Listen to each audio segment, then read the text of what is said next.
studying the city last year from 7 registers. We looked at the master plan condition. I'm talking about whether to save or to preserve or to develop the city. It's about looking at the main issues that the citizens are dealing with. So last year, we just did, it was research and analysis. We looked at the master plan, how it was designed and how it's performing now. We looked at the peripheral conditions, Kashkula, Mojave, Zarakpur, and how these peripheral cities are affecting the development of Chandigarh itself. We looked at the capital complex and its lack of completion. We looked at furniture, which, of course, those that know about Chandigarh know the furniture items have been fetishized, and the things that were built like everyday products after the architects had done their work in the beginning. They just made furniture items for the utilitarian objects that are being sold at auctions for thousands of dollars. So we looked at the value of that and what that means. We looked at Sector 17, the heart of the city. Like he said, this is the social part of the city. That's the most functional part of the city. So anyway, we looked at quite a number of things. What are your conclusions right now? You're saying well, we're not there to draw. Personally, I feel we're not there to draw conclusions. We're there to raise questions and show possibilities. I'm a Nigerian living in Amsterdam, teaching University of Washington students in India. Who am I to make conclusions about that? No, I think sometimes you bring a fresh eye to something. Yeah, well, it's great. Which is, I think it's a great thing. For instance, that's a weird thing about Chandigarh. It always has this weird mixture of people who know a lot and people who know nothing. Like us here, he's just known nothing about Chandigarh. Kobuzi probably knew nothing. But it's always this mix, and I think it's always good to have that condition. If we were to get into codifying and making the hierarchy, I don't know if even in the hierarchy of architecture, where Corbusier would stand as a priority to be preserved. So that's what I'm saying. Our archaeological survey can't look after things which are 3,000 years old. So this concrete structure is not going to fall down, but I think it needs, perhaps I think we said that there's some part of it should be kept intact. But the philosophy is there.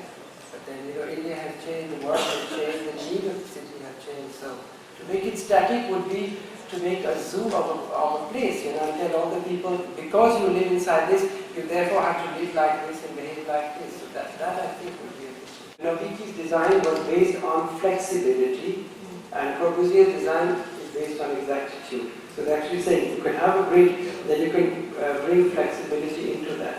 I think that maybe somebody, since you are involved with the academic study of it, should wake up that plan and see how flexibility can be woven into a system, so that maybe it will justice to Noviki to do that.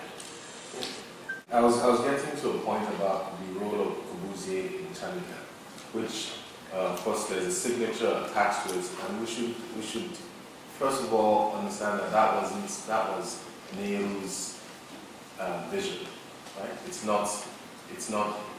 an Indian vision to bring in someone with a global view for some reason.